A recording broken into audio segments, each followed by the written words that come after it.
actually proved that youth-led development does work.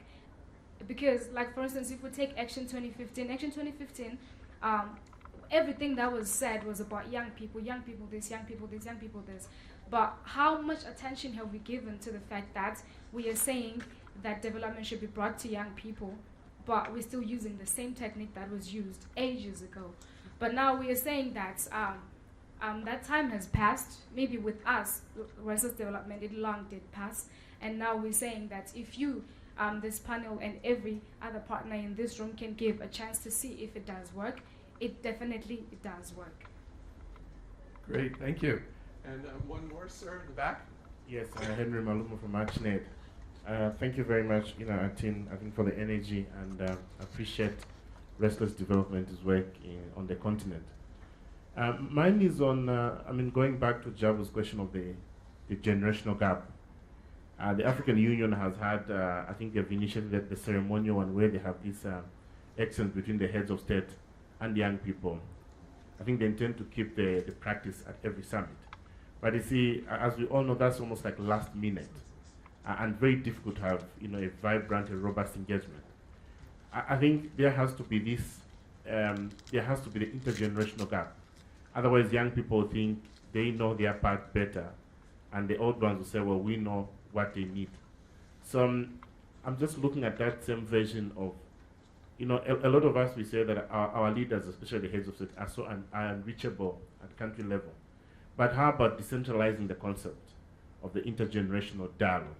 And instead of leaving it as a ceremonial event that happens once a year, but I think isn't that something that restless development can begin to think about? How to bridge the gap, how to have a conversation at a local level between the elderly and the young. And I'm glad that this conversation is being held in the Nelson Mandela Foundation. And I think about 5 years ago, about 10 years ago, I attended an event in Mozambique where, President Mandela himself, addressed young people. I think it was convened by Mwengo. It looked at Vision 2060. And it was looking at the very concept of intergenerational dialogue, that unless we have that, the vibrance of the youth or the young people and the wisdom of the old, if these two do not meet, we'll keep thinking we're actually fighting different battles, and yet there's a link between the two. Thanks. Okay, thank you. I think we actually have to, we'll get to you soon. But it's not actually to answer anything, but to comment. It makes me happy that we are actually feeling this way about the generational gap, because now I think that we are getting to a point whereby we get worried that we don't know what young people are going to bring, which is a very good indication that they have been sidelined for a very long time, that we don't know what they're thinking. But Restless Development, I was part of a program last year that was funded by UNFPA that is called Safeguard Young People. And we were holding these dialogues that you're talking about, intergenerational dialogues on the grassroots, on the local level.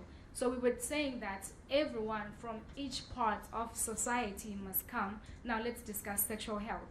Then it was different. It was specific on sexual health because that's what resource development is mainly focusing on. But at the same time, having many spheres, like that's just one part of resource development. Having other parts of resource development, if we can pilot it in sexual health, we can also do it in other parts of it. So intergenerational dialogues are something that we are already doing on the ground. This is not just a promise. Okay, thank you. Okay, we have to move along. And I'm now pleased to introduce Sarah Longway.